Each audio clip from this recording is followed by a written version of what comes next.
თუ ლანჯების შესრულების დიდად მოყვარული არ ხართ, იმიტომ რომ ყოველ შესრულებისას ან წონასწორობას ვერ ინარჩუნებთ, ან წელი გტკივდებათ, ჩამოჯექით, მოდი განვიხილოთ, როგორ უნდა შევასრულოთ ეს კონკრეტული ვარჯიში სწორად. პირველი და ძალიან მნიშვნელოვანი, ფეხები არ გვაქვს არავითარ შემთხვევაში ერთ ხაზზე, ორივე ფეხი მიყვება თავის ხაზს და არის ერთმანეთისგან საკმაოდ დაშორებული.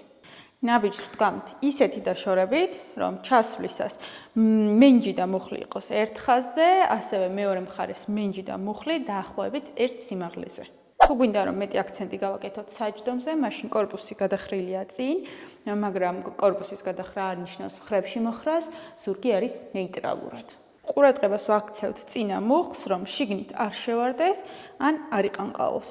რაც შეეხება სუნთქვას, ზუსტად ჩასუნთქვის დროს ჩავდივართ ქვემოთ და წინა ფეხის ტერფი აძლევს ძალას ჩვენს ხელს, რომ ამოვიდეთ ზემოთ, სწორედ მოძრაობის 80% სრულდება ამის ხარჯზე. თუ ეს ვიდეო საინტერესო და მარტივად ახსნილი იყო თქვენთვის, მაშინ შეინახეთ, გაუზიარეთ მეგობრებს და რა თქმა უნდა მოიწონეთ.